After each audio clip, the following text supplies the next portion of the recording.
ہر چیز کا ایک دل ہوا کرتا ہے اور قرآن کا دل سورہ یاسین ہے، یعنی دل ہے۔ اب دل کی کیا حیثیت ہوتی ہے کسی بھی چیز میں آپ کو اچھی طرح سے معلوم ہے۔ دل جو ہے رئیس کی حیثیت رکھتا ہے، امیر کی حیثیت رکھتا ہے جسم کے اندر۔ اسی طرح قرآن عظیم میں سورہ یاسین امیر کی حیثیت رکھتا ہے، دل کی حیثیت ہے۔ اس کے پڑھنے کے جو فضائل آئے ہیں وہ بہت سارے ہیں۔ مرقات المفاتیح شرح مشکات میں یہ روایت ہے، فرمایا حضرت انس رضی اللہ تعالیٰ عنہ سے روایت ہے کہ رسول کریم صلی اللہ تعالیٰ علیہ وسلم نے ارشاد فرمایا ہر چیز کا ایک دل ہوتا ہے اور قرآن کا دل سورہ یاسین ہے۔ اور حضرت عطا بن ابی رباح رضی اللہ تعالیٰ عنہ ایک مشہور جلیل القدر تابعی ہیں، وہ فرماتے ہیں کہ رسول کریم صلی اللہ تعالیٰ علیہ وسلم سے ہم تک یہ خبر پہنچی ہے کہ جس نے سورہ یاسین ایک بار پڑھا اسے 10 بار پورا قرآن ختم کرنے کا ثواب دیا جاتا ہے، یاسین پاک کے سلسلے میں فرمایا۔ اور اس کے علاوہ حضرت معقل بن یسار رضی اللہ تعالیٰ عنہ یہ بھی روایت کرتے ہیں کہ نبی پاک صلی اللہ تعالیٰ علیہ وسلم نے ارشاد فرمایا کہ جس نے صرف اللہ کی رضا کے لیے سورہ یاسین شریف پڑھی اللہ تعالیٰ اس کے شروع کے گناہ صغیرہ اور کبیرہ معاف فرما دیتا ہے۔ صرف اللہ کی رضا کے لیے سورہ یاسین پڑھیں۔ اس کی فضیلتوں میں تو بہت ساری چیزیں ہیں۔ فرمایا گیا کہ اگر آدمی راستہ بھٹک جائے کہیں جنگل میں تو سورہ یاسین پڑھ لے، اللہ اسے راستہ عطا کر دے گا۔ اور اگر بہت شدت کی بھوک ہے اور کھانے کو کچھ نہیں ملتا، اس کو ایسی جگہ پر ہے اور سورہ یاسین پڑھے، اس کے لیے دوا بھی ہے، غذا بھی ہے اور شفا بھی ہے۔ سورہ یاسین پیٹ بھر دیا کرتی ہے، اس کے اندر اللہ تعالیٰ نے یہ اثر رکھا ہے۔ اور پھر یہ حدیث حضرت ابو ہریرہ رضی اللہ تعالیٰ عنہ سے فرمایا جو سورہ یاسین رات کو پڑھ کر کے سوئے گا، اگر اس رات یا صبح اٹھنے سے پہلے اس کا انتقال ہوا تو اس کو شہیدوں میں اٹھایا جائے گا، ہاں اس کی بخشش ہو چکی ہوگی۔ اور پھر یہ نبی پاک صلی اللہ تعالیٰ علیہ وسلم نے بھی ارشاد فرمایا، حضرت معقل بن یسار سے یہ بھی روایت ہے کہ حضور نے فرمایا اس کو اپنے مردوں کے قریب پڑھا کرو، یعنی جو شخص انتقال کے قریب آ چکا، نزع کا وقت ہے، سکرات کا وقت جس کو کہتے ہیں، ایسے وقت میں اس کے سرہانے کے پاس بیٹھ کر سورہ یاسین کی تلاوت کریں۔ یہ روایت کئی احادیث میں ہے، امام احمد نے، حضرت یہ ابو داؤد نے، نسائی نے، ابن ماجہ نے، سب نے اس کو روایت کیا۔ اور یہ فرمایا گیا ہے کہ جو سورہ یاسین کی تلاوت ہوتی ہے قریب الموت شخص کے پاس تو اس کے روح نکلنے کی تکلیف میں اللہ آسانی فرما دیتا ہے، تخفیف ہو جاتی ہے۔ ایک عجیب و غریب حکایت ملتی ہے، امام احمد بن حنبل رضی اللہ تعالیٰ مشہور اماموں میں سے ایک ہے، محدث جلیل جن کو 5 لاکھ حدیثیں یاد تھیں، آپ کی طرف سے یہ بات منسوب ہے۔ اور فرمایا آپ نے کہ آپ کا آخری وقت تھا، لوگ عیادت کے لیے آ گئے، تیمارداری بھی ہوتی رہی، آخری وقت تھا، نزع کا وقت تھا۔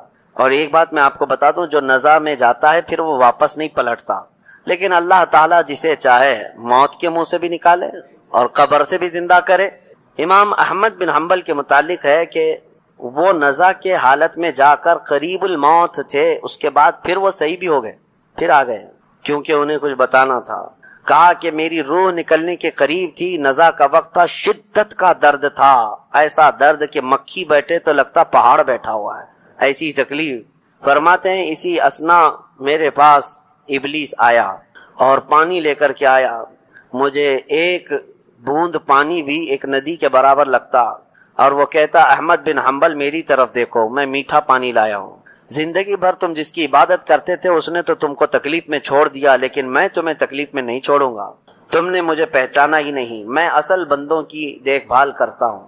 عزیزان اکرامی، یہاں پر میں رک کر کے ایک بات کہوں گا، ابھی ایک دنیا میں فرقہ جنم لیا ہے، بلکہ یہ کافی سالوں سے ہے، عباد الشیطان ان کو کہا جاتا ہے، یہ ڈیول ورشپرز، شیطان کے بندے، شیطان کی پوجا کرنے والے، اور ابلیس کو وہ رب العالمین کہتے ہیں۔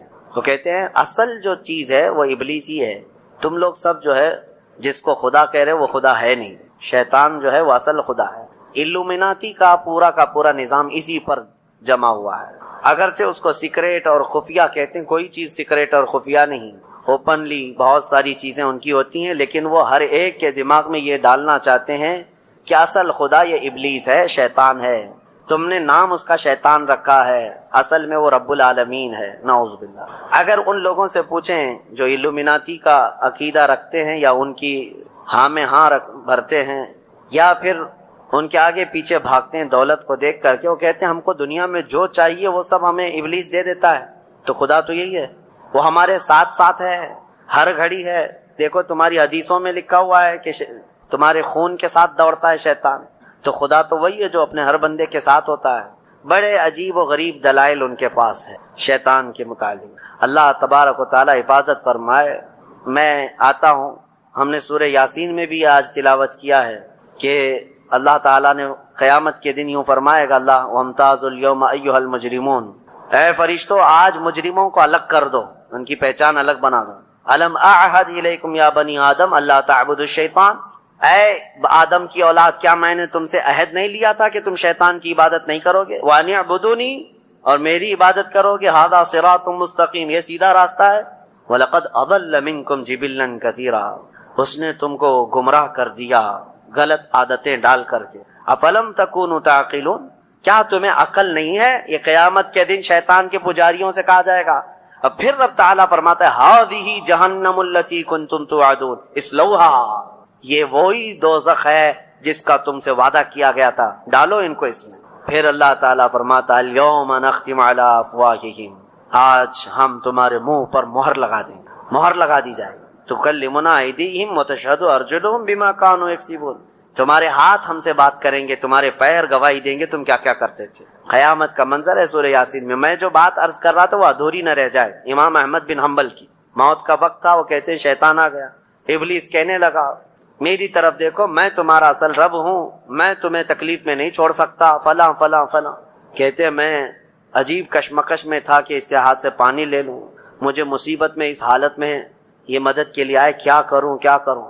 گمراہی نزع کے وقت بڑے بڑے لوگوں کا ایمان چلا جاتا ہے۔ امام احمد بن حنبل کہتے ہیں بچنا تو چاہ رہا تھا لیکن میری طاقت نہیں تھی کہ اس کو بھگاؤں کسی طرح۔ اچانک ایک خوبصورت نوجوان آیا سفید لباس میں، آتے ہی اس نے گھونسے مارنا شروع کیا ابلیس کو، اور ابلیس اتنی تیز بھاگا کہ پیٹ پھیر کر بھاگتا چلا گیا۔ امام احمد بن حنبل کہتے ہیں میں اس نوجوان سے پوچھا کہ تو مجھے ابلیس سے بچا دیا اس وقت نزع کے وقت میں، تو کون ہے؟ اس نوجوان نے کہا میں سورہ یاسین ہوں جس کی تم روزانہ تلاوت کرتے ہو، تم روزانہ جو مجھ کو تلاوت کرتے ہو میں وہ سورہ یاسین ہوں۔ نزع کے وقت سورہ یاسین ایمان کی حفاظت کرے گا، یہاں تک کہ قیامت کے دن اپنے پڑھنے والے کی یہ سفارش کرے گا اللہ کی بارگاہ میں کہ اللہ یہ مجھے تلاوت کرتا تھا، اس کی بخشش فرما دے۔ اور ایک حدیث یہ بھی ہے جس نے صبح کے وقت دن کے شروع کے وقت میں سورہ یاسین پڑھ لیا، حضور صلی اللہ علیہ وسلم فرماتے ہیں اللہ تعالیٰ اس کو دنیاوی بلاؤں سے آفتوں سے محفوظ فرما دے، وہ دن اس کا محفوظ ہو گیا۔ عادت یہ ڈالو فجر کے بعد سورہ یاسین شریف کی تلاوت ہو جائے۔ سورہ یاسین میں بہت اہم پیغامات ہیں، اللہ کریم نے نظام کائنات اس میں بیان کیا ہے، انبیاء کرام کے معاملات بیان کیے، اور اس کے بعد یہ قیامت کا منظر بھی اللہ نے فرمایا، جنتیوں کا بھی حال، دوزخیوں کا حال بھی بیان کیا۔ سورہ یاسین کی تلاوت کی ہے، سورہ صافات، سورہ صاد، سورہ زمر۔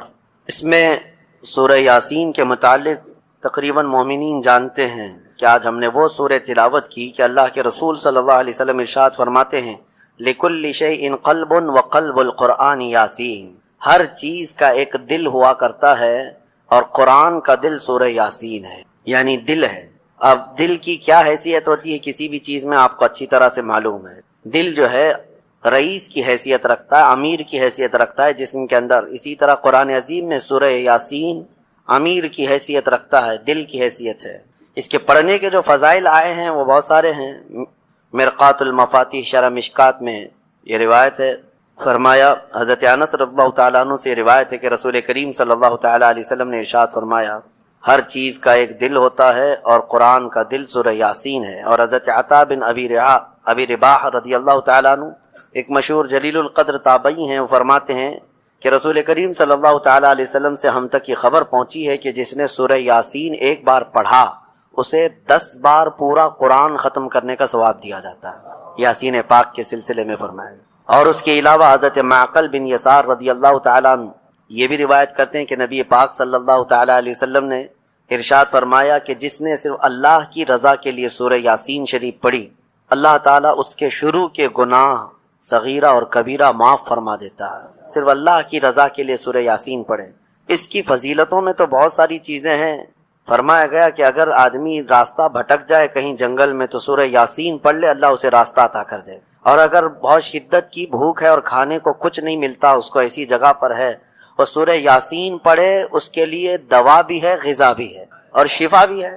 سورہ یاسین پیٹ بھر دیا کرتی ہے، اس کے اندر اللہ تعالیٰ نے یہ اثر رکھا ہے۔ اور پھر یہ حدیث حضرت ابو ہریرہ رضی اللہ تعالیٰ عنہ سے فرمایا، جو سورہ یاسین رات کو پڑھ کر کے سوئے گا، اگر اس رات یا صبح اٹھنے سے پہلے اس کا انتقال ہوا تو اس کو شہیدوں میں اٹھایا جائے گا، ہاں اس کی بخشش ہو چکی ہوگی۔ اور پھر یہ نبی پاک صلی اللہ تعالیٰ علیہ وسلم نے بھی ارشاد فرمایا، حضرت معقل بن یسار سے یہ بھی روایت ہے کہ حضور نے فرمایا اس کو اپنے مردوں کے قریب پڑھا کرو، یعنی جو شخص انتقال کے قریب آ چکا، نزع کا وقت ہے، سکرات کا وقت جس کو کہتے ہیں، ایسے وقت میں اس کے سرہانے کے پاس بیٹھ کر سورہ یاسین کی تلاوت کریں۔ یہ روایت کئی احادیث میں ہے، امام احمد نے، حضرت یہ ابو داؤد نے، نسائی نے، ابن ماجہ نے، سب نے اس کو روایت کیا۔ اور یہ فرمایا گیا ہے کہ جو سورہ یاسین کی تلاوت ہوتی ہے قریب الموت شخص کے پاس، تو اس کے روح نکلنے کی تکلیف میں اللہ آسانی فرما دیتا ہے، تخفیف ہو جاتی ہے۔ ایک عجیب و غریب حکایت ملتی ہے، امام احمد بن حنبل رضی اللہ تعالیٰ عنہ، مشہور اماموں میں سے ایک ہے، محدث جلیل، جن کو 5 لاکھ حدیثیں یاد تھیں۔ آپ کی طرف سے یہ بات منسوب ہے، اور فرمایا آپ نے کہ آپ کا آخری وقت تھا، لوگ عیادت کے لیے آ گئے، تیمارداری بھی ہوتی رہی، آخری وقت تھا، نزع کا وقت تھا۔ اور ایک بات میں آپ کو بتا دوں، جو نزع میں جاتا ہے پھر وہ واپس نہیں پلٹتا، لیکن اللہ تعالیٰ جسے چاہے موت کے منہ سے بھی نکالے اور قبر سے بھی زندہ کرے۔ امام احمد بن حنبل کے متعلق ہے کہ وہ نزع کے حالت میں جا کر قریب الموت تھے، اس کے بعد پھر وہ صحیح بھی ہو گئے، پھر آ گئے، کیونکہ انہیں کچھ بتانا تھا۔ کہا کہ میری روح نکلنے کے قریب تھی، نزع کا وقت تھا، شدت کا درد تھا، ایسا درد کہ مکھی بیٹھے تو لگتا پہاڑ بیٹھا ہوا ہے، ایسی تکلیف۔ فرماتے ہیں اسی اسنا میرے پاس ابلیس آیا اور پانی لے کر کے آیا، مجھے ایک بوند پانی بھی ایک ندی کے برابر لگتا، اور وہ کہتا احمد بن حنبل میری طرف دیکھو، میں میٹھا پانی لایا ہوں، زندگی بھر تم جس کی عبادت کرتے تھے اس نے تو تم کو تکلیف میں چھوڑ دیا، لیکن میں تمہیں تکلیف میں نہیں چھوڑوں گا، تم نے مجھے پہچانا ہی نہیں، میں اصل بندوں کی دیکھ بھال کرتا ہوں۔ عزیزان اکرامی، یہاں پر میں رک کر کے ایک بات کہوں گا، ابھی ایک دنیا میں فرقہ جنم لیا ہے، بلکہ یہ کافی سالوں سے ہے، عباد الشیطان ان کو کہا جاتا ہے، یہ ڈیول ورشپرز، شیطان کے بندے، شیطان کی پوجا کرنے والے، اور ابلیس کو وہ رب العالمین کہتے ہیں۔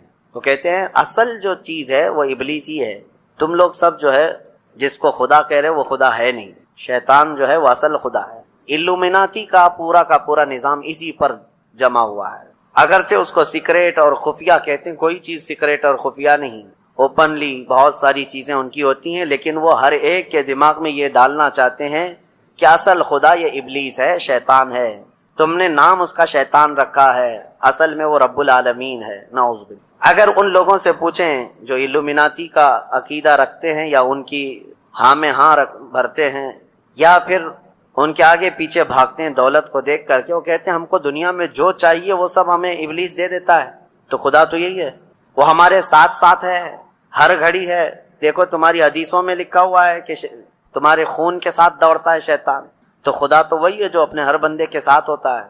بڑے عجیب و غریب دلائل ان کے پاس ہے شیطان کے متعلق۔ اللہ تبارک و تعالی حفاظت فرمائے۔ میں آتا ہوں، ہم نے سورہ یاسین میں بھی آج تلاوت کیا ہے کہ اللہ تعالیٰ نے قیامت کے دن یوں فرمائے گا اللہ وَامْتَازُوا الْيَوْمَ أَيُّهَا الْمُجْرِمُونَ، اے فرشتوں آج مجرموں کو الگ کر دو، ان کی پہچان الگ بنا دو۔ أَلَمْ أَعْهَدْ إِلَيْكُمْ يَا بَنِي آدَمَ أَلَّا تَعْبُدُوا الشَّيْطَانَ، اے آدم کی اولاد کیا میں نے تم سے عہد نہیں لیا تھا کہ تم شیطان کی عبادت نہیں کرو گے؟ وَأَنِ اعْبُدُونِي، اور میری عبادت کرو گے، هَذَا صِرَاطٌ مُسْتَقِيمٌ، یہ سیدھا راستہ ہے۔ وَلَقَدْ أَضَلَّ مِنْكُمْ جِبِلًّا كَثِيرًا، اس نے تم کو گمراہ کر دیا غلط عادتیں ڈال کر کے۔ افلم تکونوا تعقلون، کیا تمہیں عقل نہیں ہے؟ یہ قیامت کے دن شیطان کے پجاریوں سے کہا جائے گا۔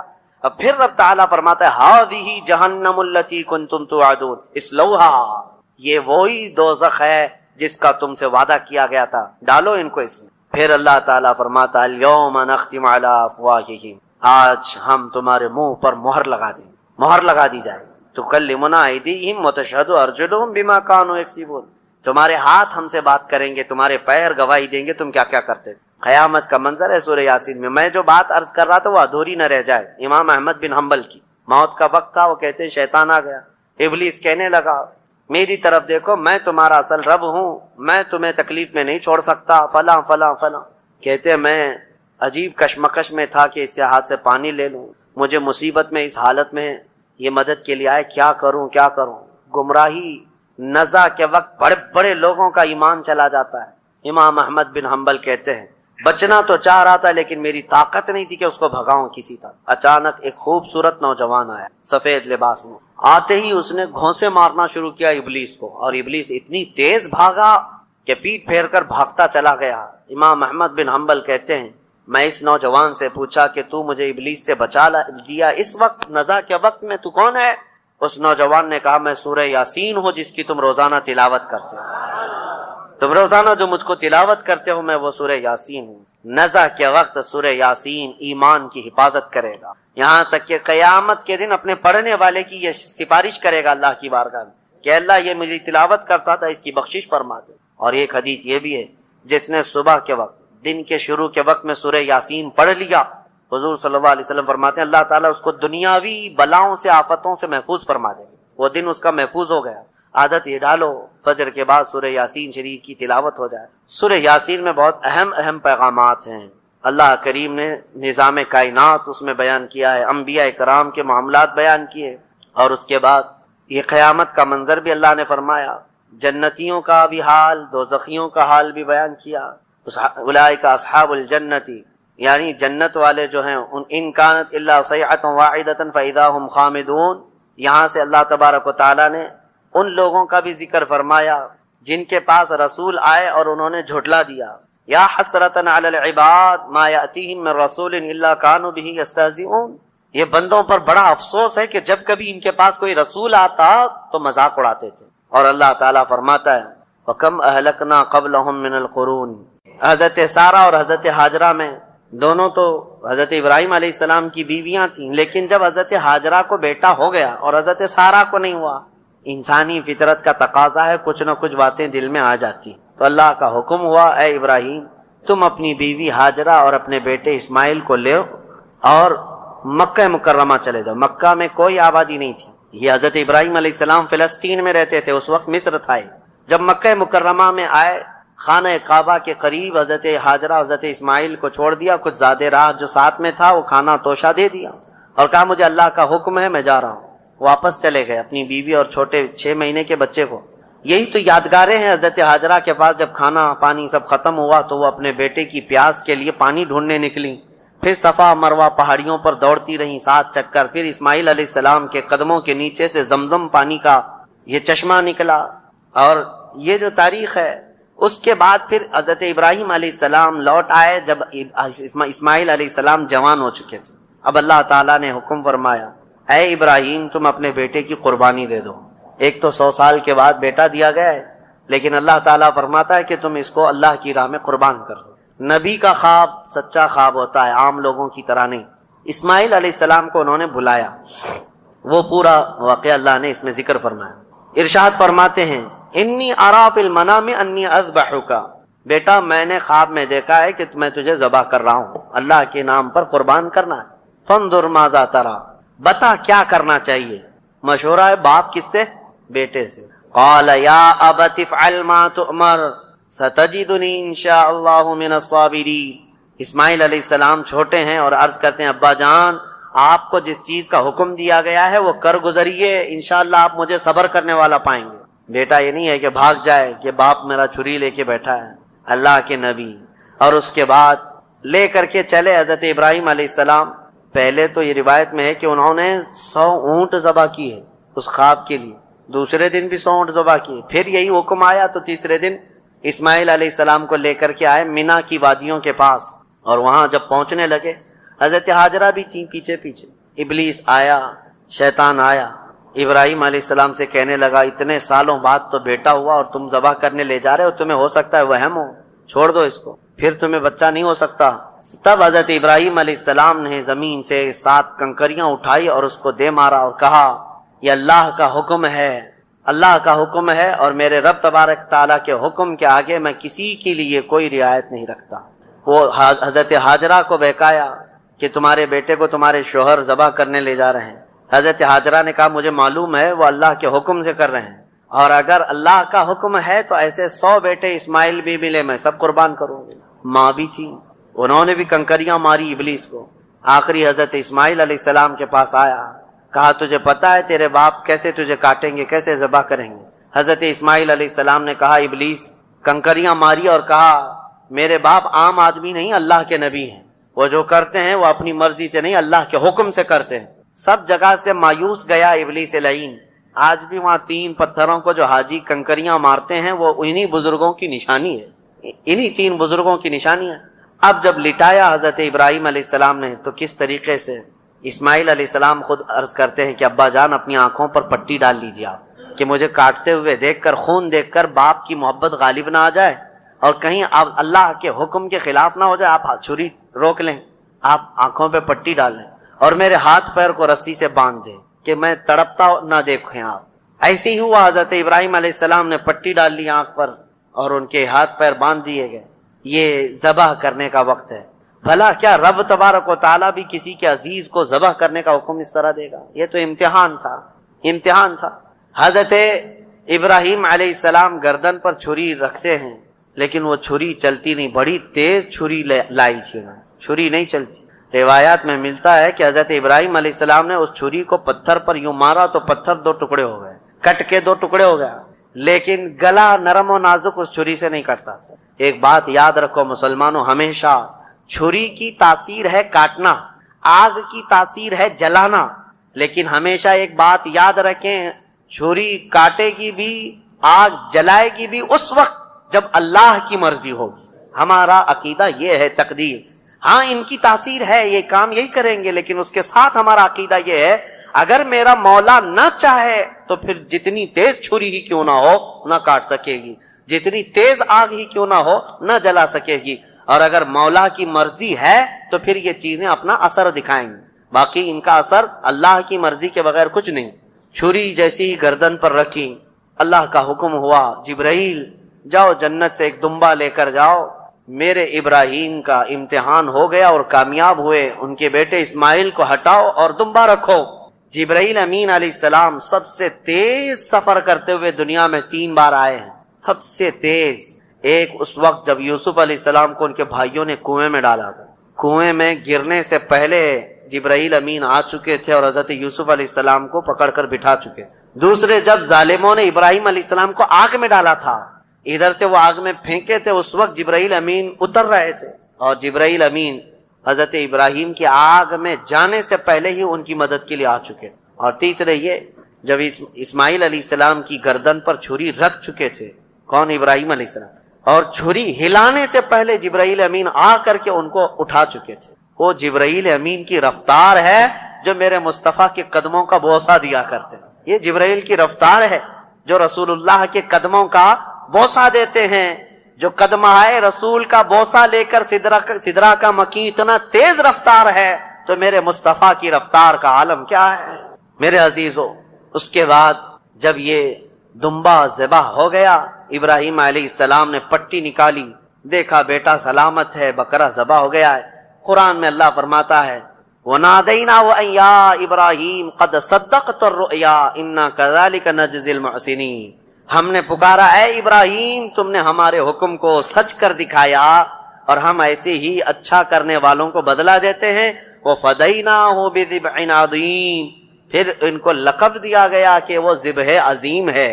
کیا ہے؟ ذبح عظیم۔ اب یہاں پر ایک مسئلہ ہے یہودیوں کا۔ یہودی جو ہے اتنے سالوں سے اسی گھن چکر میں ہیں، وہ یہ نہیں مانتے قربانی ہوئی ہے، قربانی ہوئی ہے یہ مانتے ہیں، ابراہیم علیہ السلام نے اپنے بیٹے کی قربانی کی ہے یہ مانتے ہیں، لیکن وہ اسماعیل علیہ السلام نہیں تھے، وہ اسحاق علیہ السلام تھے، کیونکہ ان کے باپ ہیں اسحاق علیہ السلام کی اولاد میں ہے نا یہ لوگ بنی اسرائیل، تو کہتے ہیں جو ذبح ہوئے تھے وہ اسحاق علیہ السلام تھے، اسماعیل علیہ السلام نہیں تھے۔ وہ اسی پٹی پڑھاتے ہوئے اتنے سال ان کے گزر گئے۔ میں ایک آیت پڑھتا ہوں جس سے پتہ چلے گا آپ کو کہ حضرت اسماعیل علیہ السلام حضرت ابراہیم کے بڑے بیٹے تھے، پہلے وہی تھے، اور جو پہلا بیٹا تھا اسی کی قربانی ہوئی ہے، یہ بات پکی ہے۔ جیسے کہ حضرت ابراہیم علیہ السلام کی یہ دعا قرآن میں الحمدللہ الذی وہب لی علی الکبر اسماعیل و اسحاق، تمام تعریفیں اس اللہ کے لیے جس نے بڑھاپے میں مجھے اسماعیل دیا اور اسحاق دیا.